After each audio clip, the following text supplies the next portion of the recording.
Hi everybody, this is Lonnie. Thanks for coming back. Today we are going to break down and do some stuff on the Rotary. This is a basic tutorial on it. If you're new to this and haven't done it before, the Rotary can be kind of frustrating, but once you get a grasp on it, it sure is a lot of fun. The stuff that you're going to need is actually the rotary attachment itself,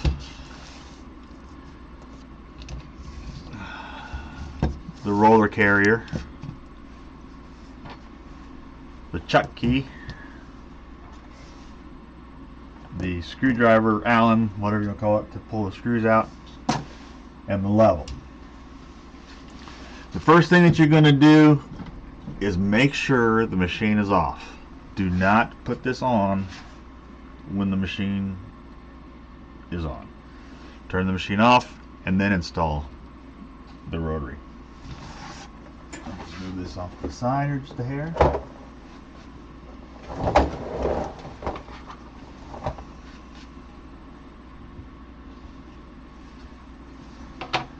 Okay, so everything's off, and you'll note here there's a sign towards the back that says turn off device before plugging and unplugging. We're talking about the rotary. Okay, so I'm going to I'm going to take my grates out. Depending on what you're doing, you may be able to leave them in, and depending on what you're doing, you may have to take the chrome tray out. It just depends. Okay, the first thing you do is off here to this side there's two screws, and there's a hole in the middle. These two screws have to come out because that's where your attachment goes in. That hole in the center is a guide hole to put it in. And when you're doing these screws, you will drop the screws and you will have to go find them. Try to keep that in mind. Be careful. I don't know how many times I've dropped them, but they're recoverable. Okay, so on the bottom of your rotary, that pilot hole, that pilot pin goes in that pilot hole, and that kind of lines everything up so that you can get the screws back in. I'm sorry that you got to look at the top of my head, but at least on my videos I don't make you watch my face. So nobody wants to see my ugly mug. It's all about the machine, not me.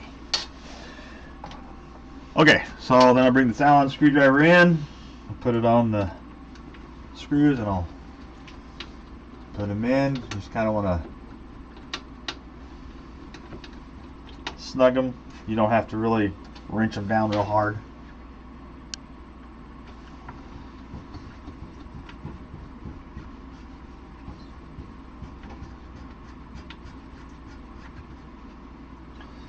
And once those are in, you plug this cord into the slot back here on the back of the machine. If you look at the slot, there's a dimple on the collar on the inside, and if you look on this plug, there's a dimple, there's a recess here. The dimple goes into the recess.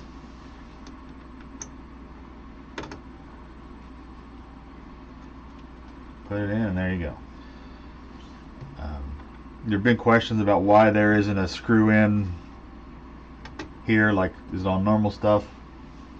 Mine didn't come with one. It doesn't really matter. It goes in snug and it holds. So no big deal. When you put your mug in here, you just kind of let the cable come down here to the bottom and stay. If it bothers you, put a piece of duct tape on it. Duct tape it to your pan. What I'm going to do now is I am going to grab a few things and turn the machine on, and I'll be right back. Okay, the machine's on. Well, it's not my auxiliary light.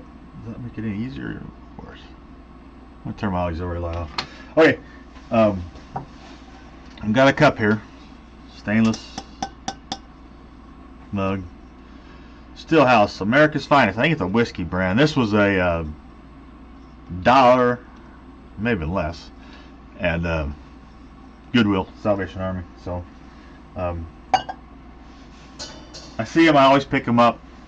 Just something to play with. The more practice you get, the better you are. What I always do before I do anything with them, on the outside, I'll take isopropyl alcohol and I'll clean them off. You don't know how dirty they are. And when you do it, you try to keep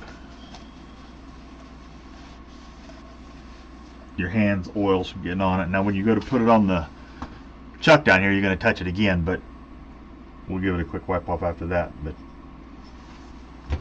this chuck, kind of like a drill chuck here. Oh, my head's in the way. Yeah. But this ring here spins, and as it spins, these jaws go in and out. So I'm going to put them where I think they need to be.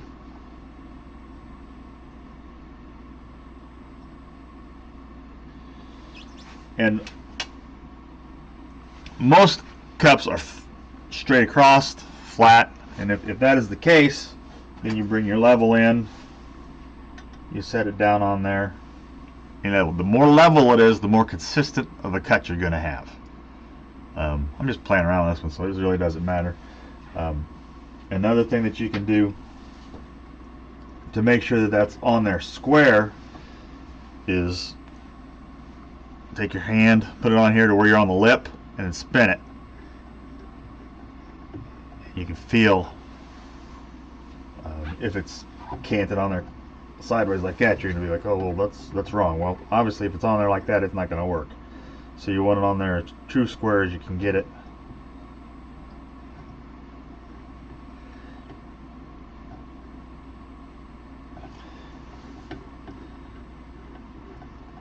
And once you have it where you want it, you come back in with the chuck, put it in the hole, and tighten it up. And basically what you're doing when you got it in this configuration, you're spreading the jaws out, that's grabbing the cup and keeping it from going. Now this piece here is to support the opposite end. We're working on a really short piece, so it's really not a big deal, but if you get some of those 40-ounce tumblers that have some weight to them and they're like this long, this comes in real handy.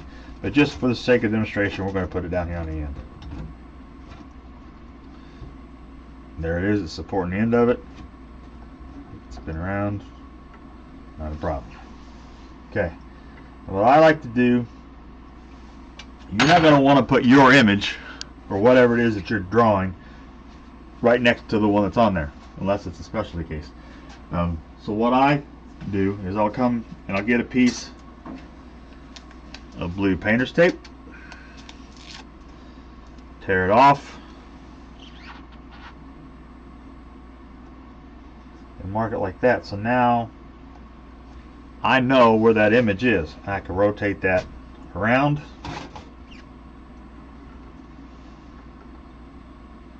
and I know that's dead on bottom. So whenever I do my image here, we're as far away from the other one as we can. Okay, I'm trying to get my hand oils off of it. Okay, we've got it in there, we've got it set up. I've clamped here. You can clamp on the other end, but instead of opening the jaws to spread out and hold, you're going to be bringing them in. I'm going to switch over to the software now and set everything up, and I'll be right back. Okay, I've picked my design, just basic, and plugged it in there, and you have to put in the diameter of the cup. So you plug it in there, and then when you're doing stuff on the Rotary, it does not autofocus. It knows where it is, but when you plug in the diameter or whatever, I don't know, but a lot of people get hung up with, I can't autofocus and it won't let me go any further, and they worry about it. But when you do the Rotary, it doesn't let you do that. And when you plug in your numbers for the diameter of your piece, it checks, and it will come back and it will say your input of 22 does not match the diameter of the device or something. I don't know the exact wording, but it'll tell you it's like no, it's 69, dummy. Don't you put it in 22. So it won't let you be too far off and mess everything up. I typically just go with whatever they tell me it is, put it in there, and then go. So we're set up and ready to go. I'm going to hit print real quick.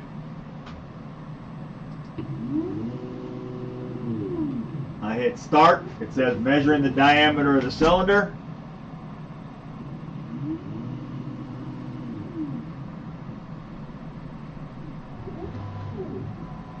It's going to go ahead and let me proceed, so obviously I passed its test. I'm going to hit send, come back over here and hit the go button, and she's off. The setting on this one is in the computer itself. It had red stainless steel, so that's what I put. So I didn't do any tests on it. We'll see how it comes out, what it looks like.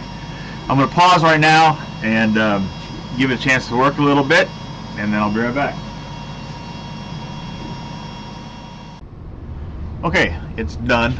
And some of you may have noticed that the cup is the opposite way of what I initially put it in the chuck. And the reason for that is when you take your cup and you put it in the device here and you translate it onto the computer screen in there to work on it, there's an area towards this end of it that says non-working area. And the reason why it says non-working area is these chucks that hold the cup in place right here, these things, they got to keep this print head from hitting that. So basically what it does is it blocks off the area. Now when I had my cup in there the other way around, the non-print area was so far up that my finished product would have been down at the bottom edge. So I just basically flipped it around. Then I just had to take my image, flip it upside down, and now I've got it. So take it out.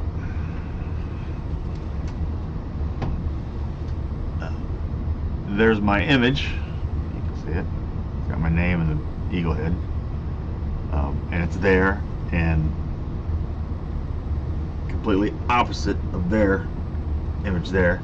And when you do stuff, this is kind of grayish look, or kind of tint to it. So you come back over here, you get some isopropyl alcohol, a rag, come back and clean this area off, and lo and behold,